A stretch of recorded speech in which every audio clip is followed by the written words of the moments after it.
teams are out for Leinster Glasgow. My name's Mark, let's talk rugby.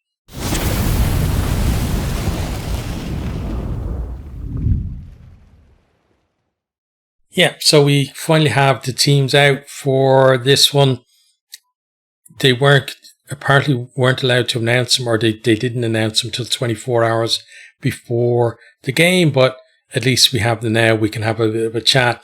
So what we're going to do in this one is we're not going to cover a lot of the ground that I've already done in the preview of the round. So if you want to go check that out, it talks about, quarterfinal results, a little bit on performance there, and going over the form of the teams coming into this, etc. So that's there. In this one, we're going to talk more about stats and then the team lineups as well, and keep it a little bit brief. It's me, so it's not going to be hugely brief, but if you've watched the channel before. Okay, so first thing we're going to do is just recap on the actual game itself. So it's Leinster versus Glasgow. It is tomorrow, Saturday, 7th of June at 2:45 kickoff, and it's in the Aviva Stadium.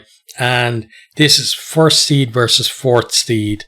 Okay, so what we're going to do is we're going to first of all have a look at the forwards from the two teams. We'll talk about some of the stats pertaining to those forwards, and then we'll go down through it, backs, and then the bench as well. So starting with the Leinster team, front row is Andrew Porter, Dan Sheehan, Tom Clarkson. Second row, Joe McCarthy and James Ryan, and the back row is Ryan Bird, Scott Penny, and Jack Conan.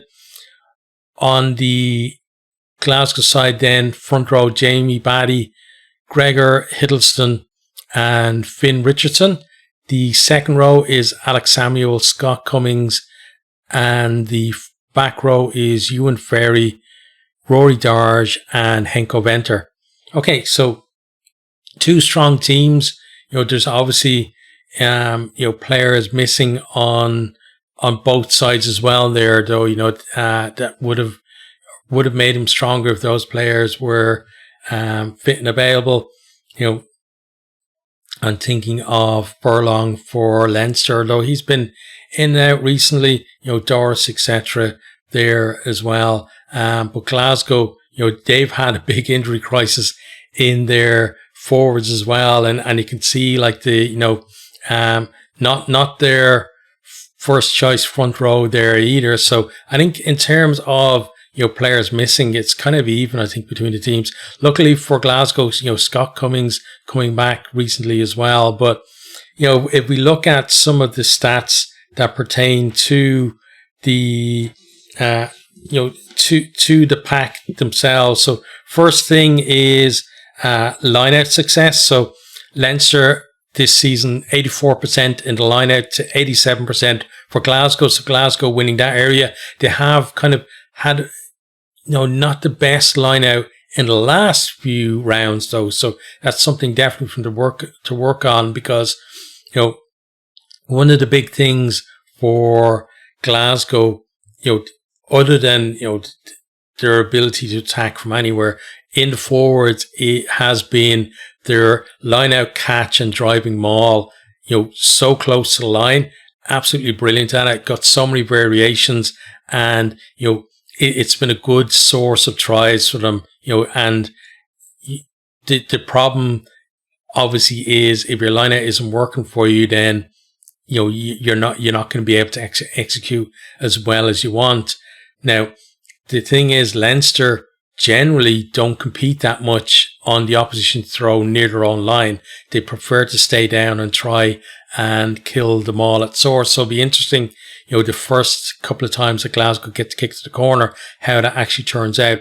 But yeah, Glasgow with slight edge there in the line out. Leinster as well, their line out, if you take it away from them, they really struggle then with their attack, because they don't have that multi-phase attack that they used to have. Now it's more, it's almost gone back to Joe Schmidt era, where they have strike plays off set piece, and the line-out is a big part of that. So if you can get up and disrupt their line-out, and you expect, Alex Samuel, Scott Cummings to get up there, Rory Darge as well, trying to cause some havoc for Leinster on their own ball. They really could, get some success from that. But also, talking about the players in the packs as well, we look at some of the key stats for the forwards. So for Glasgow, Ewan Ferry, their top tackler this season, 177 tackles for him. And on the Leinster side, Scott Penny, 136 tackles for him. So, obviously injury, allowing him to come in here. We got no Josh van der Fleer. There's no Doris in that back row either. So, you'd expect like a kind of a starting team with everyone fit. Doris, van der Fleer and Conan probably as your back row, right? But Scott Penny, been a brilliant servant for, the province. And he's always, one of the best players when the Irish guys are away on international duty or being rested or whatever. So he absolutely deserves his shot in this one. Ryan Baird, I think, he kind of burst onto the scene a couple of seasons ago. He's a much improved player for me. But then again, you look at that Glasgow back row as well. Like you got, as I said, Ewan Ferry tackles everything that moves.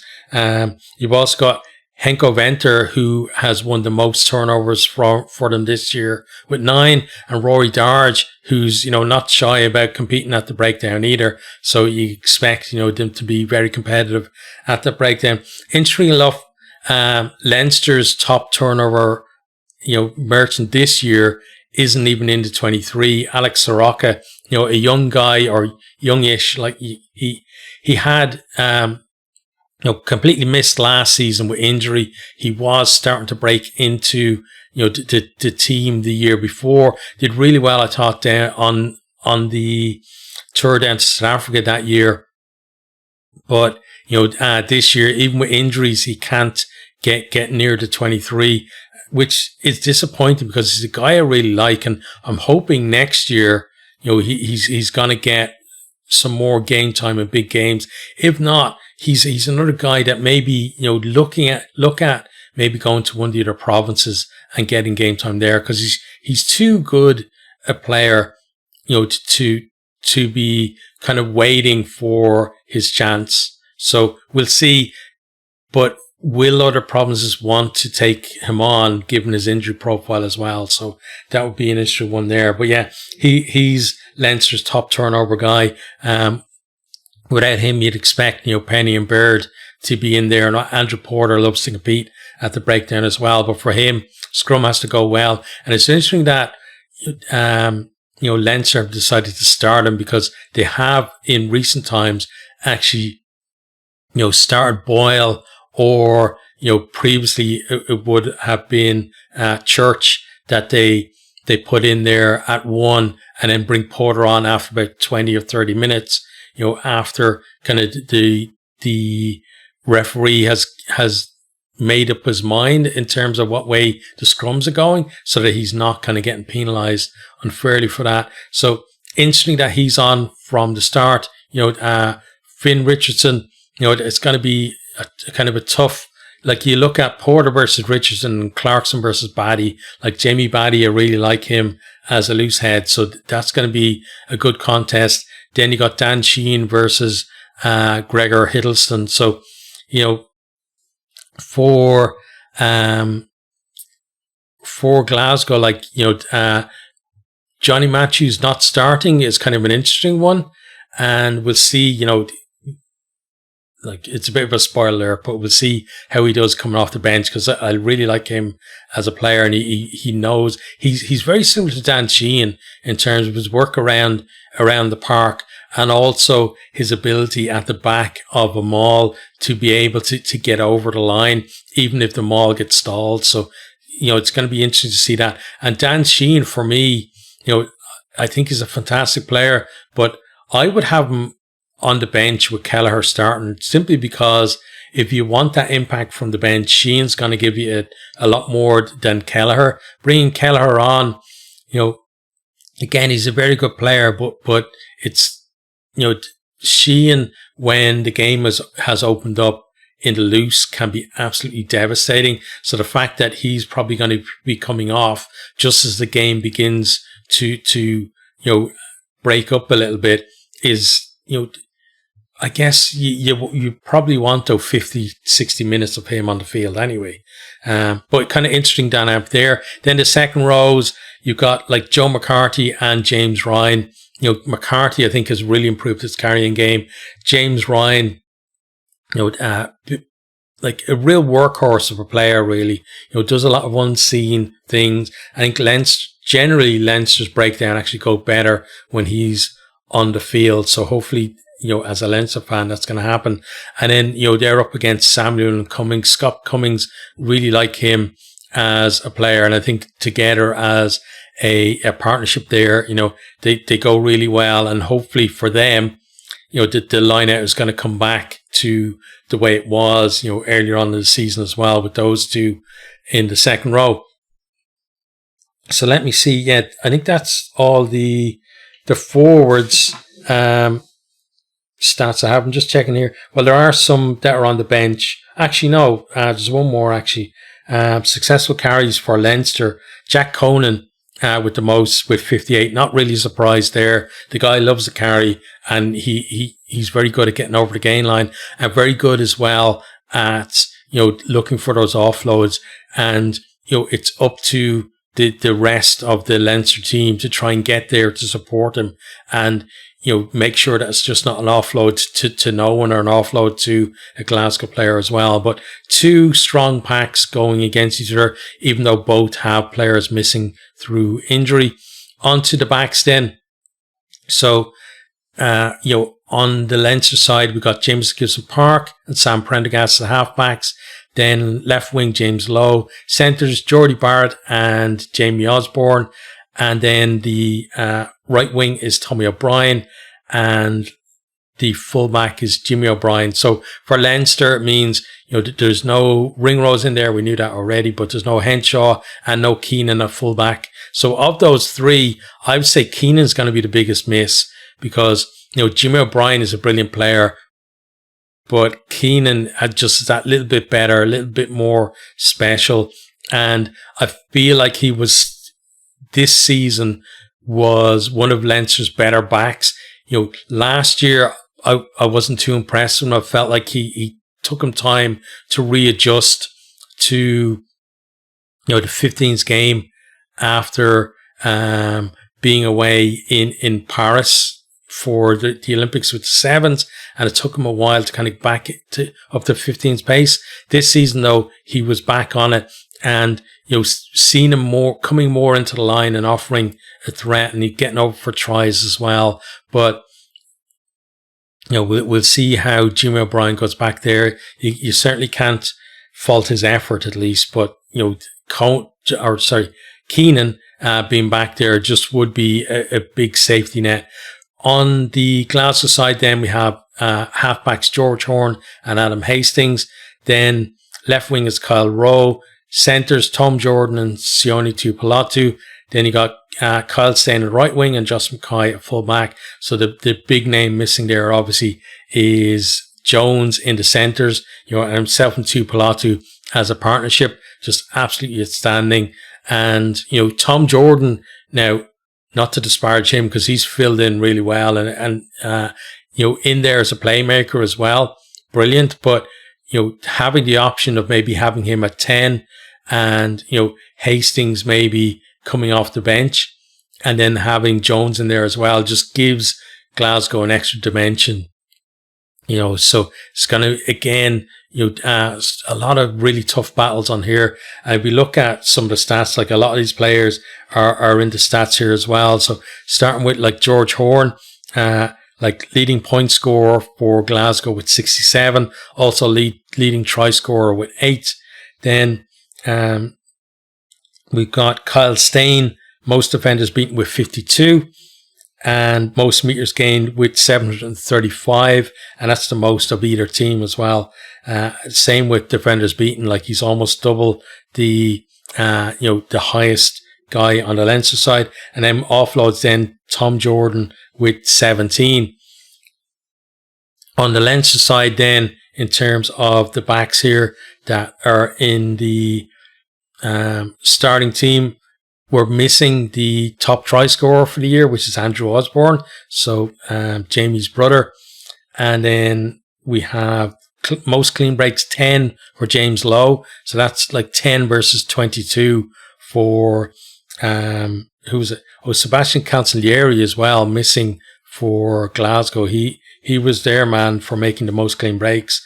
Then, defenders beaten Jimmy O'Brien with 28. So Kyle Steyn again, almost double that with 52.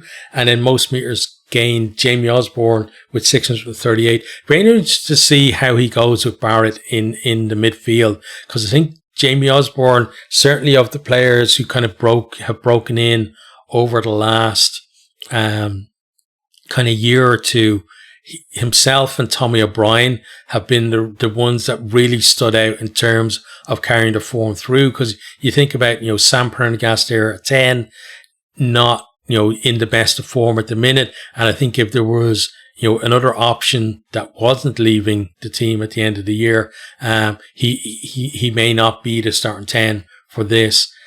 And then, you think of Frawley as well. He kind of fell off, his form fell off a cliff as well. But Jamie Osborne, very consistent over the last couple of seasons.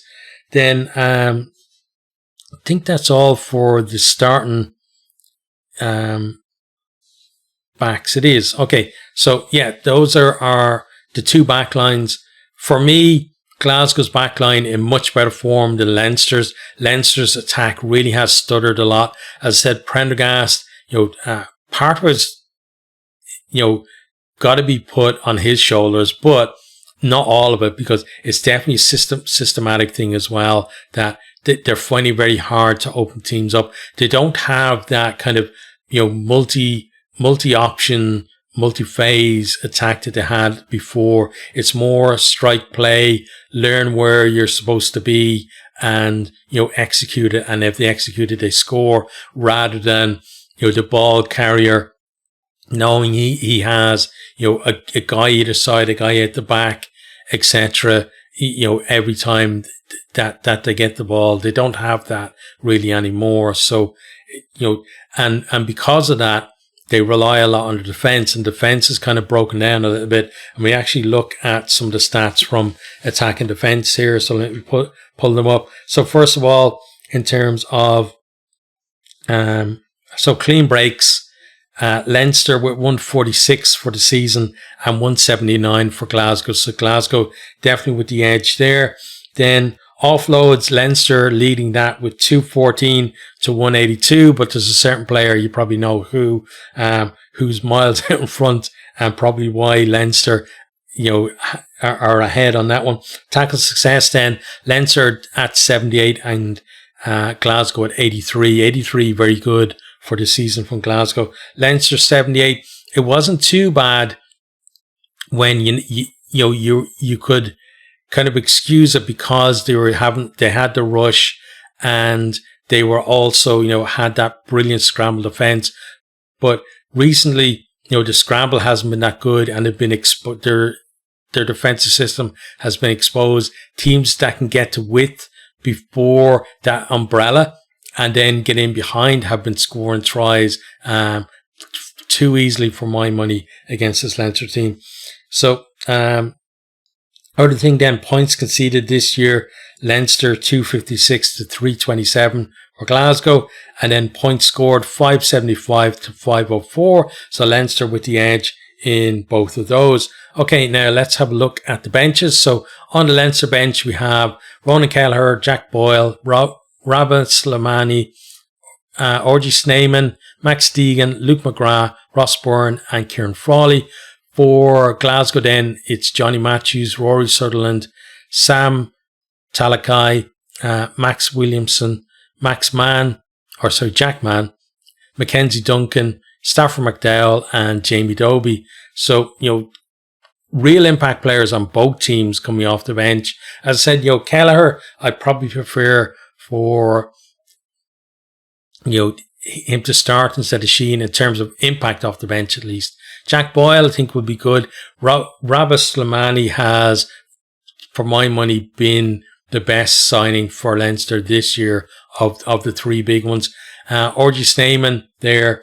So talked about, offloads. He's had 40 offloads this year, which is crazy. I think Tom Jordan for Glasgow had 17. So, just absolutely crazy. But some of them have just put other people in trouble. So, not always brilliant. Max Deegan then, one of those players, who can have big impact off the bench.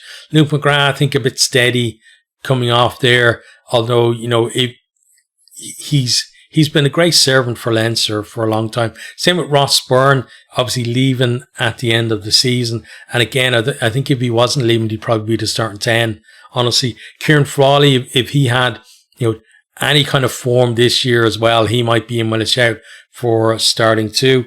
And, we look at Ross Byrne is actually Leinster's top point scorer this year with 78. And given how much game time Prendergast has gotten, that tells you, how well or how not well he's gone this year, I think.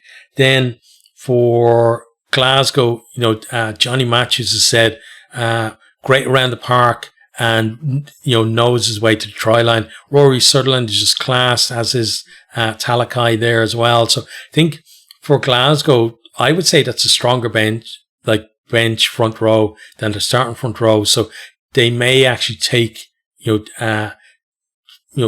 go into the ascendancy if they're not already in the ascendancy when these guys come on. Then, you got Max Williamson, Jack Mann coming on, perform well this season. Mackenzie Duncan, I think, as well, another player kind of, coming through who's done very well. Stafford McDowell, I think, a little bit unlucky to miss out on this one. I thought he did well in the quarterfinals. And he's on my stats here somewhere, I'm pretty sure. Yeah, most successful carries for Glasgow, Stafford McDowell, 59. He kind of, maybe it's the fact that he can cover so many positions that you can keep him on the bench then, because you're not so worried if someone goes injured. And then Jamie Dobie, brilliant player in that, he's great at 9, but you can stick him on the wing, and he had to cover on the wing early on in the season. Guy was fantastic out there. I'm pretty sure he got a hat-trick in one of the games as well. So, both teams with, a lot of kind of impact coming off their benches as well. Then, the referee for this one's Andre Piardi, and, we got, Matteo, Liparini as the TMO. Touch judges then are Craig Evans and Gianluca, Gianecci as well. So, I think, that's a decent team of officials there as well. Right, so I made a prediction when I did the preview of the round, so I have to make a prediction now as well that we've seen the teams. So, I have to say, seeing the teams hasn't really changed my mind on this one. I still think it's a strong Glasgow team. I know you look at the Leinster team and you think, there's a lot of big names in it, but there's a lot of big names missing as well. And, I'm just looking at performances in the URC, and I think these Glasgow players perform in the URC better than these Leinster players. So again, I think my head is going Glasgow, but my heart is with Leinster. So I'm going to stick with my prediction and say Leinster are going to win this one, but it's going to be very close.